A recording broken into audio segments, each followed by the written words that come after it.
31 December પહેલા Valsad એલસીબીનો સપાટો national highway પર Eicher ટેમ્પોમાંથી 24.74 લાખનો વિદેશી દારૂ ઝડપાયો. વલસાડ જિલ્લામાં આગામી 31 ડિસેમ્બરની ઉજવણી પૂર્વે જ પોલીસ સતર્ક બની છે અને બુટલેગરો પર કડક કાર્યવાહી શરૂ કરી છે. આ અભિયાન અંતર્ગત વલસાડ લોકલ ક્રાઇમ બ્રાન્ચ એલસીબીને એક મોટી સફળતા હાથ લાગી છે. એલસીબી પોલીસે વલસાડ નેશનલ હાઈવે નંબર 48 પર પાનેરા જૈન મંદિર પાસેથી લાખો રૂપિયાના વિદેશી દારૂ સાથે એક બંધ બોડીના આઈસર ટેમ્પોને ઝડપી પાડ્યો છે. મળતી માહિતી મુજબ વલસાડ એલસીબી પોલીસને બાતમી મળી હતી કે નેશનલ હાઈવે પરથી દારૂની હેરાફેરી થઈ રહી છે, જેના આધારે પોલીસે પાનેરા જૈન મંદિર નજીક વોચ ગોઠવી હતી.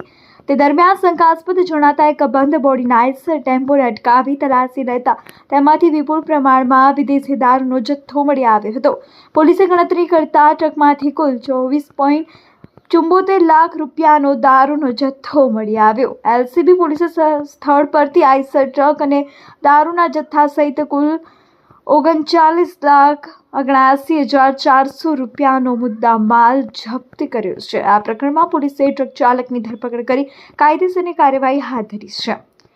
આ કેસની વધુ તપાસ અને દારૂ ક્યાંથી લાવવામાં આવ્યો હતો, ક્યાં પહોંચાડવાનો હતો તે દિશામાં તપાસ માટે આગળની કાર્યવાહી વલસાડ રૂરલ પોલીસને સોંપવામાં આવી છે. 31 પહેલા જ એલસીબી દ્વારા કરાયેલી આ મોટી કાર્યવાહીથી બુટલેગરોમાં ફફડાટ ફેલાઈ ગયો છે.